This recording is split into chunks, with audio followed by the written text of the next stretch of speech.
নির্বাচনের জন্য দেশ যথেষ্ট স্থিতিশীল এবং পুরোপুরি তৈরি আছে জানিয়ে প্রধান উপদেষ্টা ডক্টর মোহাম্মদ ইউনূস বলেছেন, আগামী বছরের ফেব্রুয়ারিতেই নির্বাচন অনুষ্ঠিত হবে। রোহিঙ্গা বিষয়ক আন্তর্জাতিক সম্মেলনে প্রধান অতিথির ভাষণে তিনি বলেন, শুধু বাংলাদেশের জন্য নয়, রোহিঙ্গা ইস্যু একটি বৈশ্বিক সংকট। রোহিঙ্গাদের নিজ দেশে প্রত্যাবর্তন এবং পুনরায় নির্যাতন, গণহত্যা থেকে বাঁচাতে আন্তর্জাতিক সম্প্রদায়কে যৌথ উদ্যোগ নেবার আহ্বান জানান তিনি। শফি মাহমুদ সাগরের রিপোর্ট। 3 দিনব্যাপী কক্সবাজারে অনুষ্ঠিত রোহিঙ্গা সংকট নিয়ে আন্তর্জাতিক সম্মেলনে প্রধান অতিথি হিসেবে দ্বিতীয় দিন যোগ দেন প্রধান উপদেষ্টা ডক্টর মোহাম্মদ ইউনূস। বলেন, দেশ ক্রান্তিকালীন সময় পার করলেও জাতীয় নির্বাচনের জন্য পুরোপুরি প্রস্তুত। তাই আগামী বছরের ফেব্রুয়ারিতেই অনুষ্ঠিত হবে জাতীয় সংসদ নির্বাচন। Now we are ready for another transition in our political history.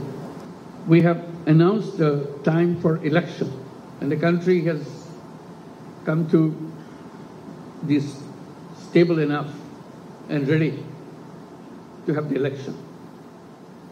So we announced the election in the first half of February 2026. Interim government will be replaced by an elected government. রোহিঙ্গারা বাস্তুচ্যুত হয়ে অমানবিক জীবন পার করছে উল্লেখ করে প্রধান উপদেষ্টা বলেন, নির্যাতনের কবলে যদি সব রোহিঙ্গা তাদের ভূমি থেকে বিতাড়িত হয়, তাহলে সেটা হবে বিশ্বের জন্য ঐতিহাসিক পরাজয়। তাই এই সংকট মোকাবেলায় মানবিক সহায়তা বৃদ্ধির পাশাপাশি আন্তর্জাতিক সম্প্রদায়কে স্থায়ী সমাধানের জন্য ঐক্যবদ্ধ হবার আহ্বান জানান তিনি। We hope we can work out a solution to the Rohingya problem to let them go back to their own home as a part of this transition process that we are going through.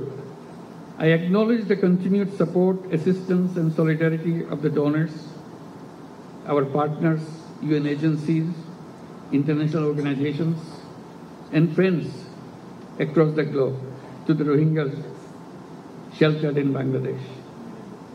We greatly value your compassion and continued partnership for the Rohingyas.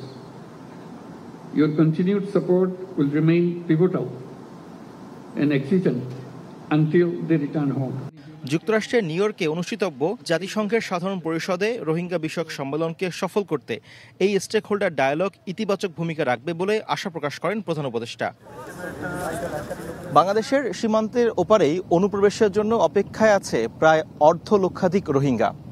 শুধু আশ্বাসই নয়, রোহিঙ্গা জনগোষ্ঠীর প্রত্যাবাসনে দরকার অংশীজনদের কার্যকরী পদক্ষেপ। রোহিঙ্গা সংকট নিয়ে আয়োজিত এই সম্মেলনে এই সংকট আরও গভীর হওয়ার আগেই প্রধান উপদেষ্টা আহ্বান জানিয়েছেন আন্তর্জাতিক সম্প্রদায়ের যৌথ উদ্যোগের। Shafi Mahmud Sagar, NTV news, Inani, Cox's Bazar. Bundle থাকলে প্রতি সেনমানিতে টাকা বাঁচবে। বিকাশ সেনমানি বান্ডেল কিনে জিতুন প্রতি লেনদেনে।